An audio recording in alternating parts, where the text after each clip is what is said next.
আসসালামু আলাইকুম। হেল্ল' আমাৰ মৰমৰ গাইজ। কিছুমান মানুহ আছে যেতিয়া ৰাতি হয় বিচনাত শুবলৈ যাব ন, তেতিয়া তেওঁৰ শৰীৰখন একেবাৰে ভাগৰ লাগি যায় আৰু তেতিয়াই মনত পৰি যায় আমাৰ শৰীৰৰ এনেকুৱা সমস্যা, আমাৰ ইয়াত সমস্যা, মূৰৰ বিষ, ভৰিৰ বিষ, চকুৰ প্ৰব্লেম, ডিঙিৰ প্ৰব্লেম, বিভিন্ন ধৰণৰ প্ৰব্লেম তেতিয়া আমাৰ মনত পৰি যায়।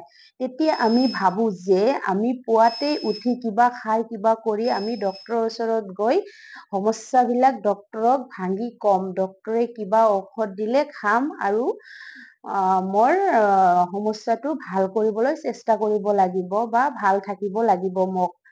এনেকুৱা আমাৰ মনত পৰে। যেতিয়াই পোৱা হয় তেতিয়াই আমাৰ সেইটো মনৰ পৰা পাহৰি যায়, আমি ভুলি যাওঁ আৰু ডক্তৰৰ ওচৰত নাযাওঁ।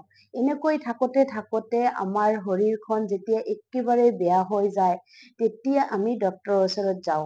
তেতিয়া যদি আমি ডক্তৰৰ ওচৰত যাওঁ তেতিয়া কিন্তু টকা বহুত লাগে।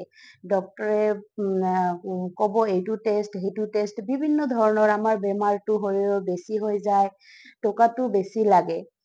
এই ক্ষেত্ৰতো বেছিভাগ আমাৰ মহিলা মানুহৰ ক্ষেত্ৰত বেছিকে হয়, কিয়নো মহিলা মানুহকে অতি সোনকালে ডক্তৰৰ ওচৰত যাব নোৱাৰে, যাব নিবিচাৰে।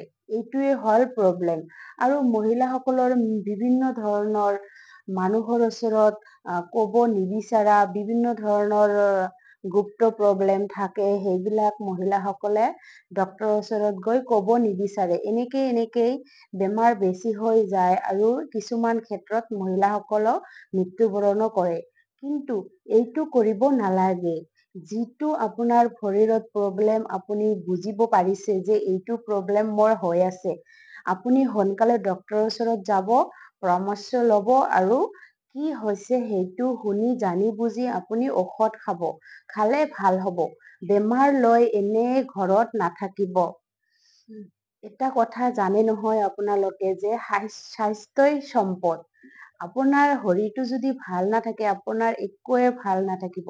সেইকাৰণে সকলো সময়ত নিজকে ভাল ৰাখিবলৈ চেষ্টা কৰিব, সুস্থ থাকিব, ভাল থাকিব। জয় আই অসম। ধন্যবাদ।